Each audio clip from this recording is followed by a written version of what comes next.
Maître Eugénie Despatie-Pelletier, directrice générale de l'Association de défense des droits du personnel domestique de maison et de ferme. Bon après-midi, Maître Despatie-Pelletier. Bon après-midi.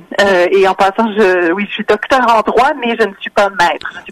Vous n'êtes pas avocat, vous êtes docteur en droit. Voilà. Comment ça va? Ça va bien, merci. J'ai tendance à dire maître. Bon. Ça porte à confusion, mais techniquement, c'est une petite rectification que je dois faire. Mais vous avez plus qu'un maître, n'est-ce pas? Bon, alors. Oui, exactement. On a d'excellents avocats, en fait, à l'association. Non, mais on laisse maître pour des petits comme moi, mais vous êtes docteur. Alors, Madame Despatie-Pelletier, c'est donc cette situation qui se vit, la discrimination des travailleuses domestiques qui est maintenue malgré un changement des règlements, si on veut, de la CNESST. Ça continue la discrimination. En fait, ce qui est particulier, c'est que au Québec, dans la loi sur les accidents de travail, on protège les travailleuses, les travailleurs, on protège en fonction de l'emploi, mais ce qui est discriminatoire et ce qui a été en fait maintenu comme discrimination malgré la réforme, c'est que la seule occupation, le seul emploi pour lequel on dit si tu fais pas beaucoup d'heures puis tu fais un accident, tu seras pas couvert, c'est les travailleuses domestiques, les travailleurs domestiques. Et c'est ça qui est particulier. C'est le fait de dire pour tous les autres, peu importe le nombre d'heures durant l'année, on vous couvre. Puis avec l'occupation domestique, eh bien là, on dit vous, en fait, non, ça prend un minimum d'heures.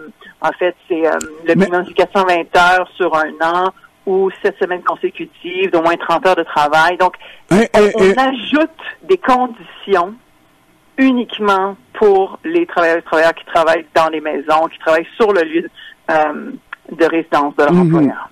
Et le pire dans tout ça, vous avez dit, oui, un nombre d'heures sur un an, même pour l'assurance emploi qu'on appelait autrefois, n'est-ce pas?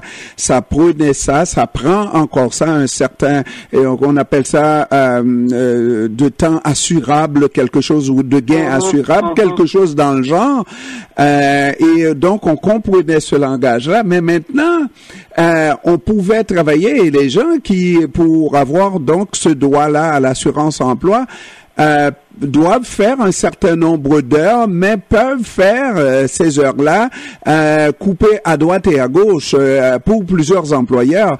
Et là, dans ce cas-ci de la CNESST, là, pour avoir droit à cette couverture, il faut que vous fassiez ce temps-là pour un même employeur. C'est là où la chose devient un peu incompréhensible, un peu beaucoup. Oui, en effet, cet aspect-là en particulier.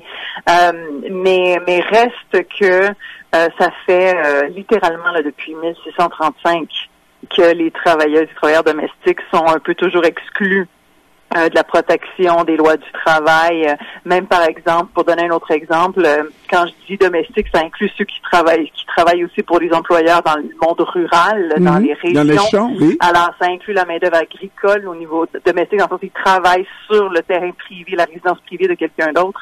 Et la main-d'œuvre agricole, depuis toujours, par exemple, au Québec, c'est les seuls, ils n'ont pas le droit de se syndiquer. C'est illégal de se syndiquer pour un travailleur de ferme au Québec. Ce qui est particulier. Donc ça aussi, c'est particulièrement discriminatoire au niveau de cette occupation-là. Et puis, je peux donner un autre exemple. Les heures supplémentaires. Au Québec, on paie les heures supplémentaires quand quelqu'un fait des heures plus que 18 heures, 20 heures dans la même journée. On paie les heures de plus à temps et demi. Mais non, il y a une seule occupation, en fait, pour lesquelles on ne compte pas à temps et demi les heures supplémentaires, et c'est les travailleurs agricoles, même chose. Donc le fait de maintenir, dans ce cas-ci, c'est les domestiques en cas d'accident de travail, mais il y a d'autres aspects discriminatoires dans les lois du travail du Québec qui sont des vestiges d'une époque, justement, du 17e siècle. Absolument. Où il y a toujours eu de la discrimination pour les personnes qui travaillent sur la résidence. Oui, absolument. Et là, aujourd'hui, si on remonte, si on revient, parce que bon, ce n'était pas normal, la colonisation, l'esclavage, tout ça, ce n'était pas normal. Mais encore, on peut dire, nous étions dans les années 17e siècle, etc.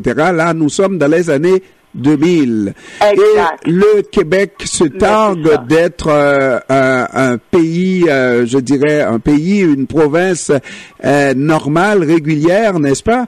Comment se fait-il que, généralement, c'est des gens venus d'ailleurs, c'est des étrangères, des femmes, n'est-ce pas, qui occupent ces emplois-là? Je pense que un des aspects, c'est effectivement que c'est beaucoup des travailleurs domestiques sont issus de l'immigration, avec des statuts d'immigration différents, y compris très précaires.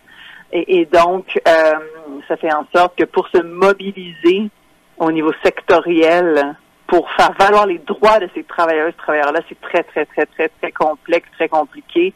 Entre autres, parce que, bien évidemment, tout le monde est séparé dans les milieux d'emploi, isolés, souvent seuls, mais aussi parce que il y en a qui ont des statuts d'immigration, que ce soit temporal lié à l'employeur, ou des demandeurs d'asile, ou des sans-papiers, ou des nouveaux arrivants avec un statut permanent, mais quand même qui apprennent les rouages de ce que c'est le droit du travail au Québec. Donc, ça explique aussi pourquoi c'est un secteur si en retard par rapport aux autres protections des autres secteurs d'emploi au Québec. Ben, Madame Despatie-Pelletier, qu'est-ce qui arrive dans le cas où une travailleuse, on va l'appeler comme ça, n'est-ce pas, domestique, qui n'est pas couverte, qui n'a pas la protection de CNESST, tombe en situation d'accident et se blesse ou je ne sais pas.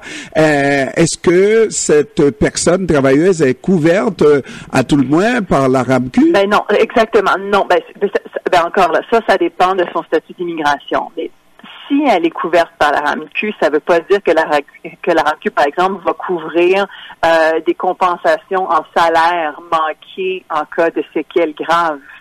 Ça ne veut pas dire que ça va être simple d'avoir accès à de la physiothérapie parce qu'il y a certains programmes qui sont accessibles au public, qui sont possibles, mais il y a en cas d'accident, il y a tout un post-accident au niveau de la remise en forme, puis du fait de travailler parfois, de faire assigner des travaux plus légers ou moins légers par l'employeur. Donc, il y a tout ce système de protection-là qui va pas s'appliquer. Oui, en théorie, la personne peut aller en cours, y aller avec des dommages et intérêts potentiellement s'il y a eu de la négligence grave de la part de l'employeur.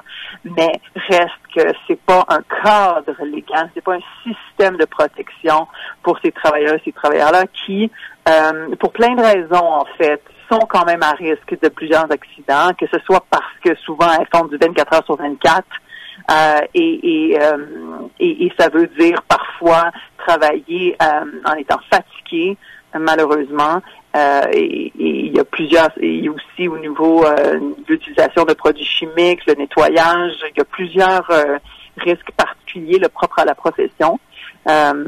Et donc, au niveau des lésions professionnelles ou des accidents, sont peu protégés. C'est mieux qu'avant, c'est pas assez. Entre autres, Madame Despatie-Pelletier. C'est ça. Oui. C'est aussi parce que c'est souvent un milieu pour lequel l'emploi est souvent informel. C'est encore une partie seulement des employeurs qui vont régulariser l'emploi des travailleurs domestiques aussi. Il faudrait aussi travailler sur cet aspect-là. Oui, Madame Pelletier, dites-nous, vous êtes directrice générale de l'Association de défense des droits du personnel domestique de maisons et de fermes. C'est pas le groupe de membres qui ont le plus de moyens à aider l'association. Qu'est-ce qui amène une association comme ça à défendre les droits de ces gens qui sont dans l'obscurité la plus totale, qui peuvent être discriminés par des lois du Québec? C'est des gens qu'on ne voit pas sous le radar, mais pas du tout, là. En effet. Malheureusement, on parle de travailleurs qui sont exceptionnellement invisibles, tant les travailleurs domestiques que que ceux qui travaillent sur les fermes, exceptionnellement invisible. Et entre autres parce que beaucoup, comme je disais, n'ont pas le statut de citoyen ou de résident permanent. Donc, c'est pour nous, c'est une raison encore plus importante de se battre, de continuer à se battre. Entre autres, nous, on dénonce les lois du travail discriminatoires, mais à l'association même, on travaille en particulier aussi sur les lois fédérales de l'immigration et en particulier sur l'interdiction de changer d'employeur au Canada. Pour nous, ça touche beaucoup les travailleuses domestiques, des travailleurs domestiques, des travailleurs de ferme. Ils n'ont pas le droit de changer d'employeur s'il y a une violation de leurs droits. Et ça fait qu'il y a de l'acceptation de niveaux d'abus tout à fait exceptionnel, incluant, ça va des viols répétitifs à accepter de travailler après un accident de travail comme si de rien n'était. Malheureusement, dans le cas des travailleurs agricoles, c'est beaucoup ça. Là, ils sont pressés comme des citrons. En cas d'accident, souvent renvoyés à l'étranger, remplacés le lendemain par un autre, tout simplement. Madame Despalti-Pelletier, dernière question. Comment, si je dis que vous travaillez pour et en faveur de ces gens les plus démunis, les plus désœuvrés, des gens qui sont souvent avec un statut très précaire, n'est-ce pas? Comment vous financez vos activités? On a heureusement un financement minimum qui vient de l'Assemblée nationale du Québec. Donc ça, c'est une des bonnes choses qui est issu de l'État québécois. C'est du financement pour la défense collective des droits. Et en fait, l'association a été incorporée en 1976, donc ça fait plus de 45 ans qu'elle existe. Mm-hmm. Et donc depuis très longtemps, on a pu être reconnu comme organisme de défense collective de droits. Et heureusement, on a justement un financement minimum pour assurer la survie, l'avancée de notre mission. Absolument. Eugénie Despalti-Pelletier, directrice générale de l'Association de défense des droits du personnel domestique de maison et de ferme. Je vous remercie d'avoir pris du temps de nous parler cet après-midi, Madame Despalti-Pelletier. Ça fait plaisir. Merci, au revoir. Au revoir.